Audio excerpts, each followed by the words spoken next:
Bom, então, oficialmente, boa noite a todas. E aí, como passaram? Tudo bem? Tudo? Ótimo. Meninas do Zoom, dá para me ouvir e dá para ver uma apresentação de slides?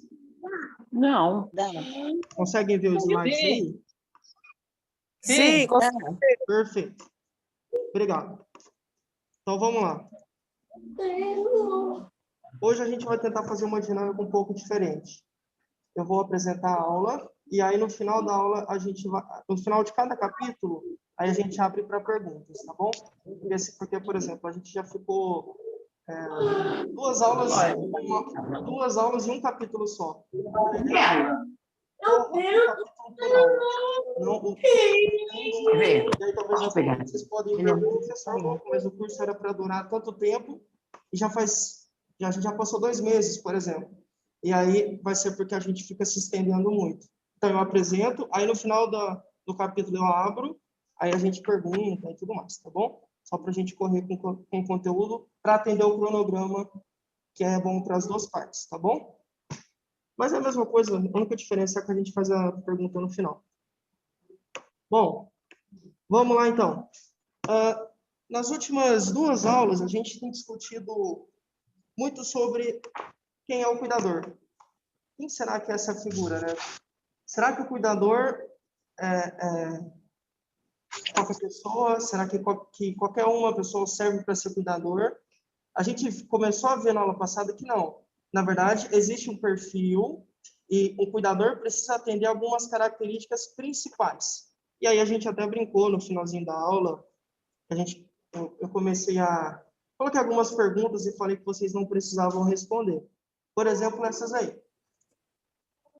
Então, você tem paciência? Não precisa responder, tá? Mas você tem calma nas situações difíceis? Normalmente você tem um bom controle emocional ou você é desesperada? Ou nervosa, irritada, pavio curto? Você chegou a ver? Todo mundo... excelente, deixa eu fazer a pergunta, depois eu... Todo mundo conseguiu ver o vídeo que eu passei no WhatsApp? Quem viu? O que vocês acharam? Não sei se quem não viu, era uma idosa, uma cuidadora e uma idosa. Aparentemente, a idosa tinha, eu acho que alguma demência, alguma coisa assim. Eu sei que ela não estava no normal. Ela agredia a cuidadora, ela falava umas coisas. Ela falava, ó, saia da minha casa. Está em inglês, mas dá para ver. Eu falo, ó, saia da minha casa. Ela pegava o fácil, jogava na cuidadora. Aí eu ainda falei, ó, o foco é como a cuidadora se comporta. Qual é a conduta adotada pela cuidadora? E aí, quem não viu, tá lá depois. Não, Mel. É para vocês entenderem. Então, aquela cuidadora, eu acho que ela, acho não, ela com certeza tinha muita paciência. É. Acho que você falou que a gente vai ver. Perguntando agora.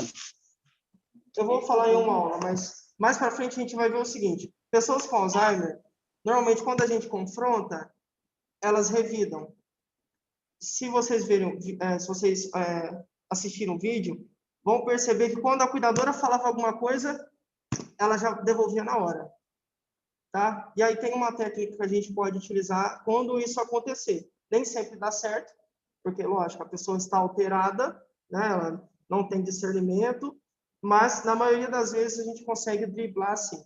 Então, se essa cuidadora tivesse usado uma técnica, provavelmente o fim seria diferente. Mas, como eu falei, o foco do vídeo, né, é a gente ver a paciência que ela tinha. E, assim, a idosa ofendia, jogava alface nela e tal. Pegou até uma faca. Por exemplo, aquilo, eu vou falar depois, mas aquilo foi errado. Por quê? Ela estava de costas, como a Vera disse, e deixou a faca, que é um objeto pérfuro cortante, ao alcance da idosa. Em algum momento ela poderia, sim, se machucar ou também machucar a cuidadora, né? Então, não é correto a gente fazer isso. Mas, no vídeo, realmente, ela deixou. Então, um dia a gente vai pegar para conversar sobre aquele vídeo. Tem várias coisas interessantes. Mas o foco, inicialmente, é a paciência dela. Então, se a idosa vinha, saia da minha casa.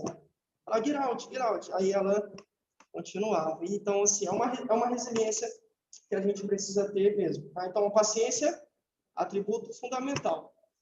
Porque nem sempre o seu paciente vai tratar você bem. Tá? Se até mesmo quem tem sanidade, né? Se até mesmo quem não tem problema trata a gente mal às vezes, você acha que quem tem algum tipo de comprometimento mental também em algum momento vai tratar, tá? Até mesmo crianças tratam, né? Então, assim, todo dia, todo mundo tem um dia mal, tá? Por mais anjo que a pessoa possa parecer, em algum momento, com alguém, ela pode não ser tão anjinha assim, tá? Lógico, em alguns momentos, comportamentos são resultados de doenças, como no caso dessa idosa. Eu acredito que ela não era daquele jeito. A doença fazia ela estar agressiva, xingando, né, a cuidadora e tudo mais. Tá? Então, esse é uma questão muito importante. O comportamento do paciente e o paciente. Toda vez que você lida com o paciente, se você não faz essa separação, você tende a devolver o xingamento, você tende a bater nele. Você sempre tem que lembrar que o comportamento inadequado é um fruto ou um resultado da doença.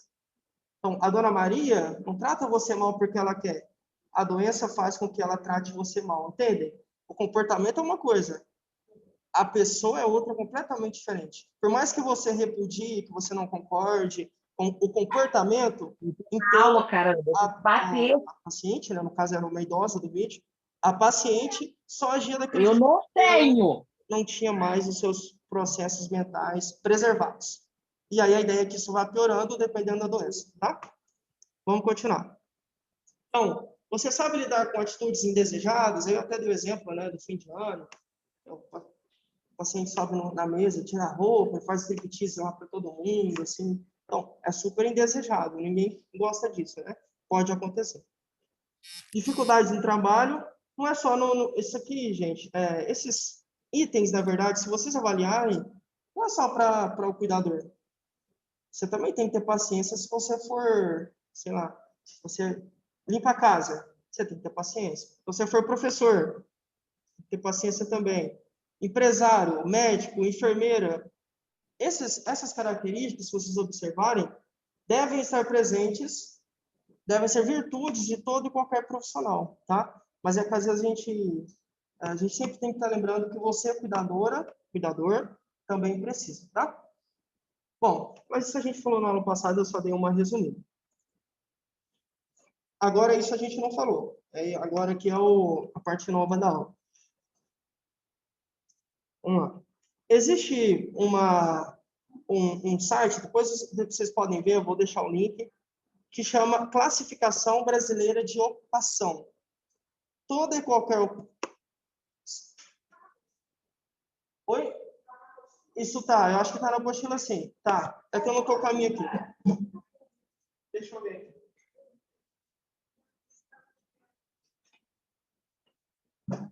Não, essa vai estar lá na frente. Vai estar em outra aula. Só que eu trouxe extra apostila. Tá extra. Tá? Mas isso tá na apostila, mas em outra apostila, não tá nessa.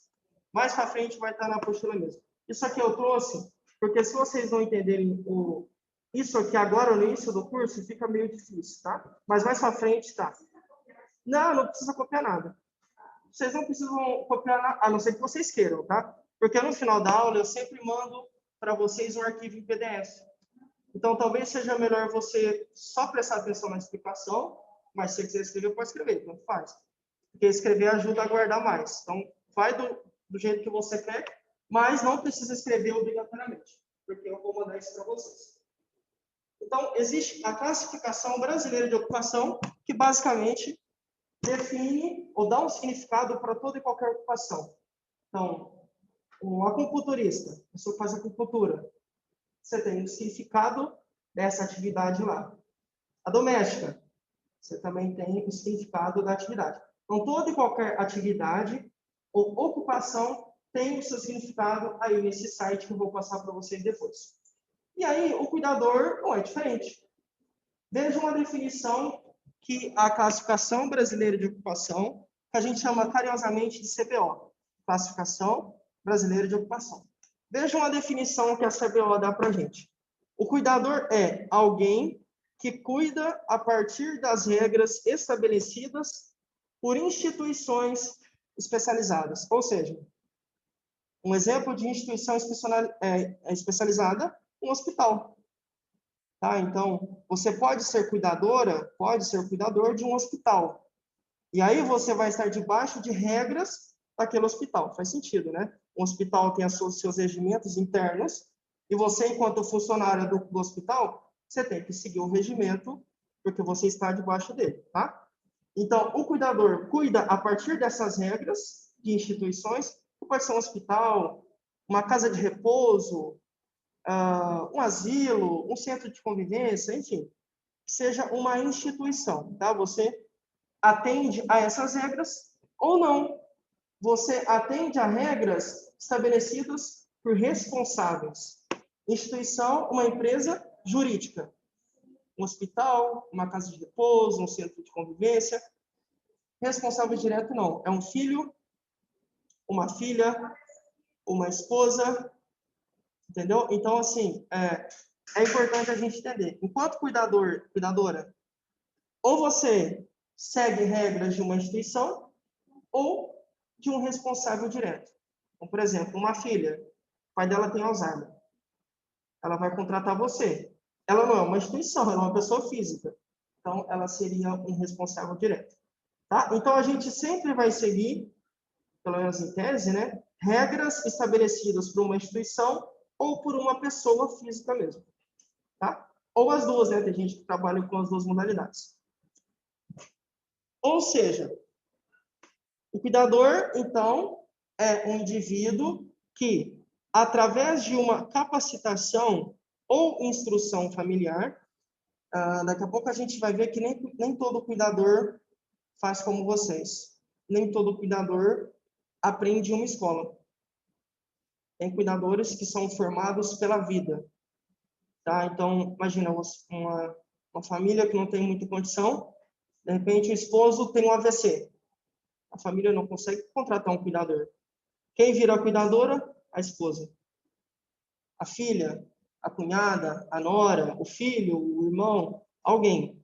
Esse alguém é um cuidador familiar, tá? É uma pessoa que não tem instrução. Olá? Oi? Registro? Não. Não, não.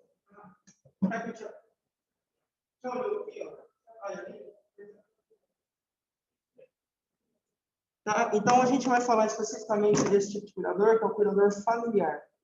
Uma pessoa que não tem salário, que não tem carga horária pré-definida, cuida 20, 24 horas por dia, não tem treinamento, que é o que a gente tem aqui, não sabe técnicas, não sabe nada. Por conta de algum acidente, precisou se tornar cuidador. Esse é o cuidador familiar. Tem uma aula para falar só dele. Não é agora que a gente vai falar, tá?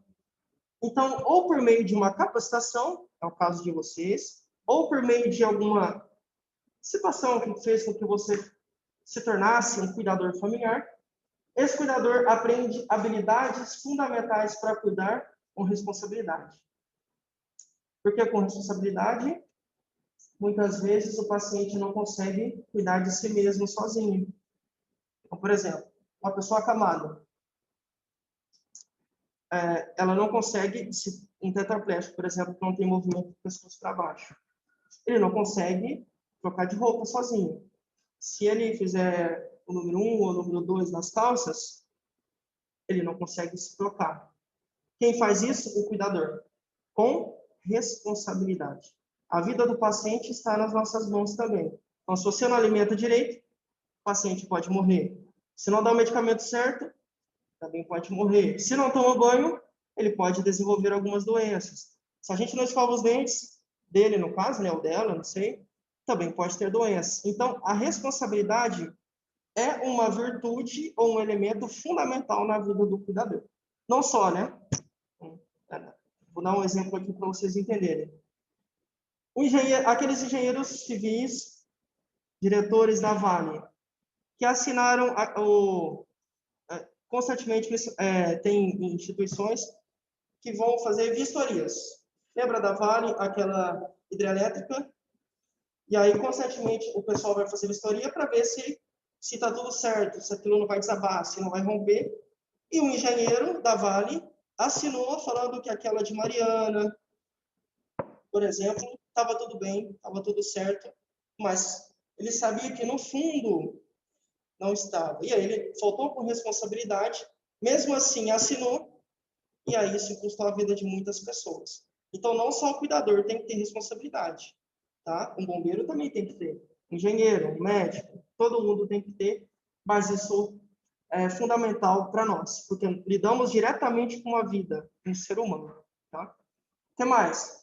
Sempre procurando o bem-estar, óbvio, né? A saúde, os cuidados alimentares, a higiene pessoal, a higiene oral e também o lazer da pessoa cuidada. Lazer é distração. Às vezes a gente tem uma visão muito limitada das pessoas. Uma pessoa é mais do que o físico, né? Uma pessoa também é psicológica. Então, se você desperta uma esperança nela, uma emoção, uma alegria, quando você recobra a memória dela, tudo isso é muito importante.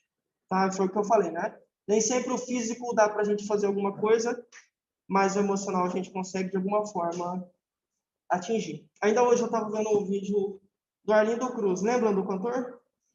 Hoje eu estava, não sei por que, sei lá por que cargas d'água, caiu lá no YouTube, eu estava vendo o vídeo dele. Teve um AVC, e hoje aquele cara que fazia shows, que cantava demais, cara muito bom, hoje, por conta do AVC, está acamado, e você vê, ele não consegue falar. Começando agora a falar. Então, o que que significa? Para o corpo dele, é um processo muito lento de recuperação. Mas para o psicológico, aí mostrou no vídeo quando ele começou a pegar o copo, voltar a segurar o copo, que para a gente é algo simples, né? Aí mostra no vídeo ele chorando, porque ele voltou a pegar o copo. Então, vejam, o físico ainda está em recuperação, mas o emocional, o psicológico, a gente consegue trabalhar com certeza, tá? Depois vocês dão uma olhada lá. Recuperação, Arlindo Cruz. Bom, então basicamente esse aí é o cuidador. É um cara que se preocupa com a higiene, com a saúde, com a alimentação, mas também com o lazer, tá? Que olha também para o lazer, para o bem-estar, para a qualidade de vida, para a interação com outras pessoas e por aí vai. Vamos lá. Qual seria, então, meninas, a função do cuidador? Função da cuidadora. Vamos ver. É a função do cuidador fornecer aos pacientes medicações corretas. Ou seja, de acordo com a receita que o médico deu, tá? Nos horários certos, na dose certa, do jeito certo, e a gente vai ver mais para frente como é isso. Mas o cuidador precisa ser responsável e se atentar a isso, tá? Além também, lógico, de cuidar da alimentação, da higiene, da segurança, e aí eu aproveito o gancho da Vera, que ela falou da cuidadora que deixou a faca perto da idosa com Alzheimer. Isso é perigoso. Ela pecou em segurança, não pode. Se você tem uma pessoa que tem algum tipo de transtorno psiquiátrico, ou, sei lá, pode ser uma depressão, sei lá, pessoas que de alguma forma estão com o emocional prejudicado, ou um comportamento prejudicado, não é interessante você deixar objetos assim, tá? Tudo que fura e que corta ou que traga prejuízo para o seu paciente não pode ficar perto dele. Então, você mora, a família mora num apartamento. E aí... Oi? Tá, perfeito. Só vou terminar e você pode perguntar, tá? Por exemplo, a família mora num apartamento. 15º andar. E tem ali um idoso com Alzheimer. Seria correto deixar a janela aberta? Ou pelo menos não colocar uma grade ou nada? Não, porque em algum momento esse idoso pode cair. Não que ele tenha a intenção de se jogar, mas ele não tem mais o discernimento. E aí, lembra, eu vou dar um exemplo para vocês. Aquela criança, uma doméstica, que deixou o menino na casa da patroa, acho que ela foi lá embaixo e a criança viu ela na rua e foi tentar ir até a mãe. E aí, infelizmente, caiu do prédio. A pessoa com Alzheimer também não tem discernimento. Em algum momento, Aí ela vê um carro, vai ver uma casa, vê um passarinho, talvez vai tentar pegar, mas ela não tem mais essa noção de que aquilo é prejudicial. Então, a segurança é um item que a gente sempre tem que prezar, tá? Lógico, tem paciente que tem a consciência preservada, mas, em alguns casos, nem sempre, não terão. Aham.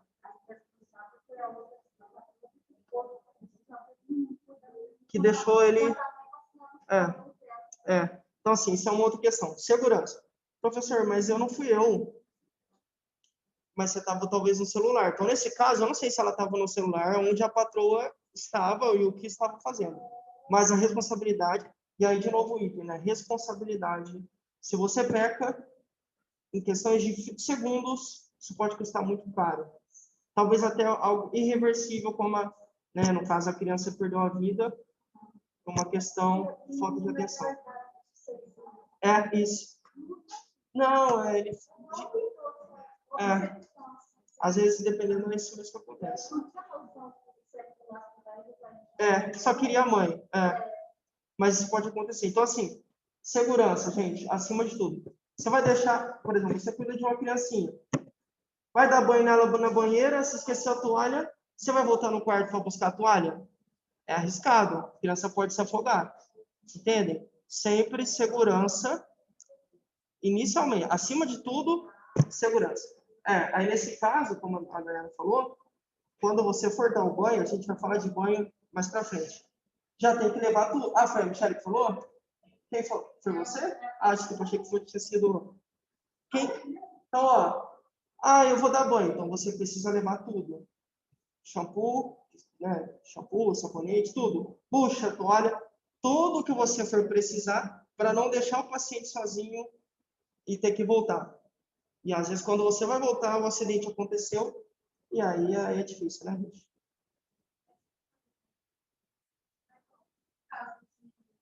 Das atividades, então, a alimentação, no caso, seria só o ato de alimentar. Nem para fazer, vai deixar o idoso ou a criança, ou isso daí é acordado, né? Isso, por exemplo, se for um hospital, você já tem quem faz. Lembra aquele... Aí é acordado com o responsável direto. Então, às vezes, você tem uma doméstica que cozinha. E aí ela já deixa pronto. Isso. Isso. Isso. Isso. Essa é uma dinâmica. Isso. Então, assim, aí vai de situação para situação. Mas na maioria dos casos, a não ser que o paciente tenha, que ele não tenha o mesmo discernimento. Aí você pode oferecer isso. Mas, por exemplo, um cadeirante, se ele ficar sozinho por segundos enquanto você estende a toalha, não vai fazer nada demais. Um bebê, se estiver dormindo, dá tempo de você levar. É uma dinâmica que a gente tem que ter. Mas excelente pergunta. É tudo acordado entre a família, se for um responsável direto, ou uma instituição. Mas a ideia é, acho que até perguntaram uma aula aí. Professor, o que eu priorizo? Porque às vezes, meninas, isso é importante, porque são às vezes, professor, mas espera aí, eu vou fazer a comida ou eu vou deixar o paciente sozinho? É uma dúvida.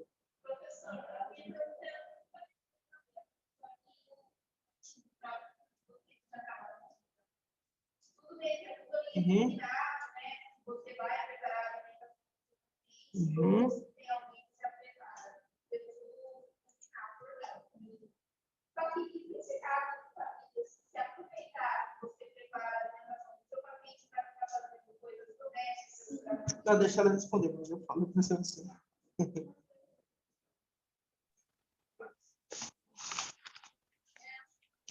Lucas.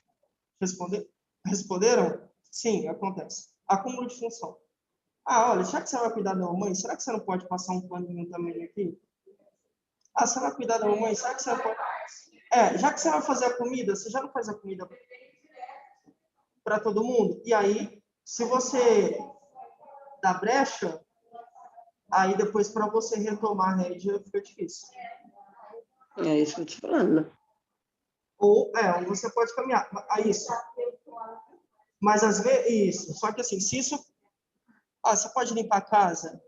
Posso. Mas se isso for fazer você deixar de dar atenção ao paciente, talvez não seja interessante. Se não tiver problema quanto à segurança do paciente, se não impactar no seu cuidado para com ele, e se for do seu interesse, sim. Mas, não, professor, olha, para limpar a casa eu vou ter que deixar o bebê sozinho. Não é legal, porque você vai ser a primeira a ser penalizada se acontecer alguma coisa com ele. É uma troca, mas sim, acontece demais. E aí a gente vai falar de direitos trabalhistas, vocês vão entender o porquê. Cuidador não é uma profissão. Não tem leis que regem a profissão do cuidador. O que a gente tem o cuidador está dentro da mesma classificação de uma doméstica. A gente vai chegar lá, é a próxima aula, então, para responder mais essas dúvidas, a gente deixa o contrato lá, mas sim, pode acontecer, tá? Então, tem uma lei em tramitação para nós sermos profissionais, termos, de fato, leis que regem, condutas, olha, o cuidador é isso, deve ganhar isso. Por enquanto, a gente é CLT, na mesma classificação que uma doméstica, tá? Serviço doméstico. Por exemplo, mas a cuidadora, ela vai até Mas ela pode dizer não. Deve dizer, na minha opinião, deve. Para mim, tudo que não tem a ver com o cuidado com o paciente não é seu. Porque pode, né, dentro da classe dos trabalhadores, como uma doméstica, a gente sabe que doméstica não pode se pode dar de cuidado. Não, isso. Por exemplo, o profissional que sai, ele pode dizer. Ele pode, porque aí você pode jogar o inverso. Olha, eu vou ser bem sincera com você. Se eu fizer comida para todo mundo, eu vou deixar a sua mãe mais sozinha e nesse momento ela pode se machucar. Eu prefiro priorizar a segurança da sua mãe e o cuidado que eu prezo a ela. Tudo bem se for assim? Entendem?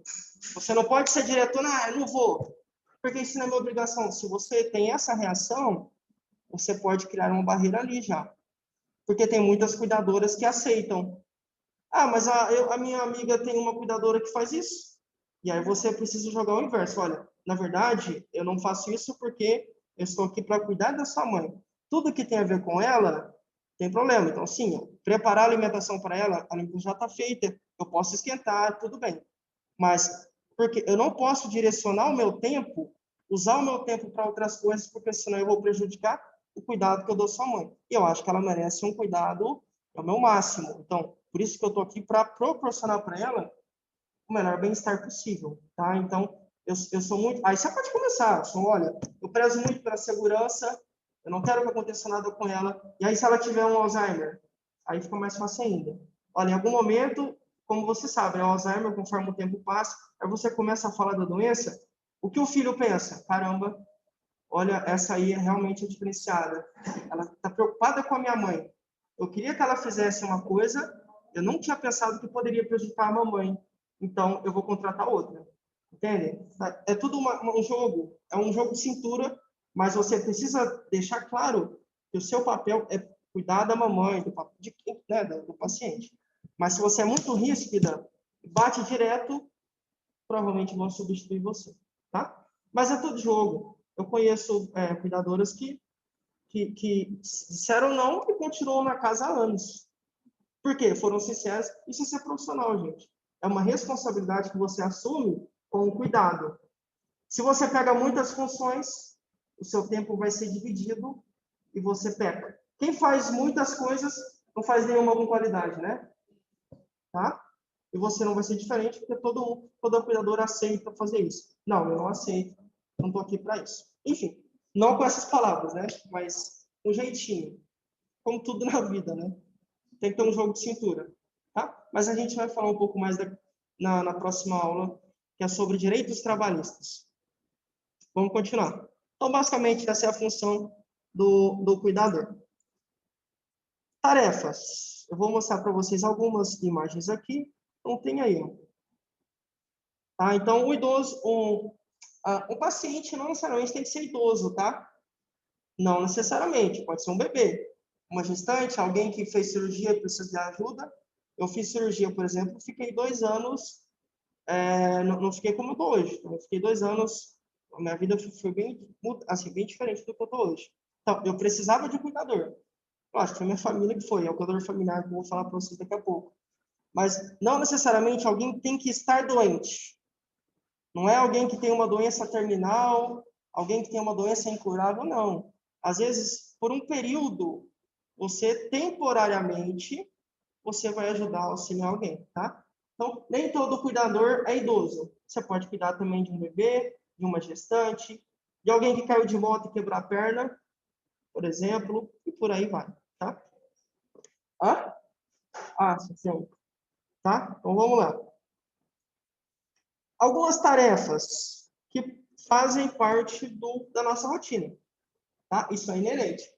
Nem todas, porque como eu falei, né? Às vezes você vai cuidar de uma gestante, nem sempre ela tem que tomar um medicamento. Você está ali mais para acompanhar, tá? Então, depende, mas isso vai estar na sua vida em algum momento. Vamos lá. Ministrar as medicações necessárias, observando a dosagem correta. Por quê? Se você dá uma dose a mais, você põe a vida do paciente em risco. Se dá uma dose a menos, talvez não vai fazer nenhum efeito, o paciente pode se prejudicar também. Então, a gente vai falar sobre medicamento, né, em aula só sobre isso, mas já entendam. Qual é a receita que o médico deu? 3 vezes por dia. Então, você tem que seguir essa risca. Um comprimido 3 vezes ao dia, e aí você precisa seguir, tá? O que mais? Tem os horários definidos, né, pelo médico. Manter os ambientes frequentados por idoso sempre organizado. O que isso significa? Professor, mas eu não sou faxineira. Realmente. Mas você sabe que um tapete pode fazer um idoso escorregar. E você tem a obrigação de zelar pela segurança. Lembra que eu falei? Se o tapete pode fazer ele se escorregar, você tem que tirar o tapete. Entendem? Então, o ambiente pode ser o inimigo do paciente. E você tem que ter o olho atento, tem que ter o olhar, né? Esse olhar clínico, falar, isso aqui pode machucar. Então, a gente vai mudar isso. Enfim, né? Então, o ambiente tem que ser sempre organizado, limpo, tá? Limpo. Não necessariamente você tem que limpar, não é isso que eu quero dizer. Mas você viu que a roupa de cama dele tá com xixi. Você vai deixar o idoso ali? Não, não, né? Então, ambiente organizado, ambiente limpo, sempre para poder preservar a vida do paciente, tá? Tudo que ofereça risco não pode fazer parte do quarto dele, né? Do ambiente que ele fica inserido. Tomando os devidos cuidados para que não ocorram acidentes ou que a saúde seja colocada em risco. Vamos lá. O que mais? Caso esteja acamado, é importante realizar mudanças de posição na cama e na cadeira. A gente vai fazer isso na prática também, tem uma aula só disso. Muitas vezes, se o paciente fica muito tempo acamado, tem um termo que vocês conhecem, escara. Todo mundo já ouviu falar disso? São feridas, né? Escaras. A gente não usa mais essa terminologia hoje, é úlcera por pressão, tá? Úlcera por pressão é o mesmo que escara. Mas agora a gente fala úlcera por pressão. Então, se o paciente fica muito tempo acamado e muito tempo na mesma posição, em algum momento ele vai desenvolver uma úlcera por pressão. E essas úlceras são divididas por estágios. Vão desde o estágio 1 até o estágio 4, que ficam bem profundas, chegando até no osso. Tá? Professor, como é que a gente lida com isso? A gente consegue prevenir, mudando o paciente de posição na cama. E aí a gente vai mostrar como faz, tá? Então, a cada 2 horas, você muda o paciente. Então, ele está agora de barriga para cima. Meio-dia, de barriga para cima. Às 2 da tarde, no máximo, você tem que colocar ele de lado. Deu às 4 da tarde, coloca do outro lado. Ou seja, sempre, no máximo, de 2 em 2 horas, tem que fazer a mudança de posição. Que a gente chama de mudança de decúbito. Mas a gente vai falar sobre isso mais para frente. Tá? Ah lá, tem um termo caros aí estrategicamente. E oferecer também massagens que possam proporcionar conforto. Porque também massagens ajudam na hidratação da região, na circulação sanguínea. Se você tem uma melhor circulação, você tem menos chance de desenvolver úlcera por pressão, tá? Aí a gente vai falar água, cremes, loções, tudo isso ajuda na prevenção. E a massagem não pode ser descartada, tá? Professor, mas eu não sou massagista, é verdade. Mas quando o seu filho precisa de uma massagem, você consegue fazer, não consegue? É isso, é simples. Ninguém aqui é realmente a massoterapeuta, né? Ninguém é, mas são questões simples que nos ajudam a cuidar melhor do paciente, tá bom? Vamos seguir. Ajudar na realização da higiene pessoal, como troca de fralda, ida ao banheiro ou higienização dos dentes e do corpo por meio da escovação e do banho. Faz sentido, né? Banho, escovação, itens fundamentais necessários para a nossa existência e devem acontecer diariamente. Normalmente, né? E olha só, estimular e ajudar na alimentação também, porque estimular nem sempre o paciente quer comer. Todo mundo aqui já teve contato com criança, né? Sabe que criança tem período que não quer comer. O paciente também pode não querer. E aí você precisa ter um jogo de cintura também, tá? A gente conversa mais sobre isso depois. Eu trouxe várias atividades aqui, estrategicamente, para que vocês já vão entendendo quem é o cuidador. Tá? Então, muita coisa a gente vai aprofundar durante o curso. Fiquem tranquilas. Mas eu preciso já dizer agora, para abrir a mente de vocês. Tá? Meninas do Zoom, daqui menos de um minuto vai cair o link. A aula não terminou, tá? Eu vou abrir um novo link e coloco lá no grupo. Tá bom? Então, vai expirar, eu coloco Ok. lá e a gente continua. Obrigado. Olha que legal. Fazer companhia. Olha que legal. Por quê? Nem sempre o paciente tem companhia. Às vezes, inclusive em famílias riquíssimas. Eu conheço pessoas que são cuidadoras de pessoas que são milionárias. Os filhos são milionários, mas o paciente fica sozinho. Entende? Fazer uma companhia vale muito mais do que você fazer outra coisa com essa pessoa. Ele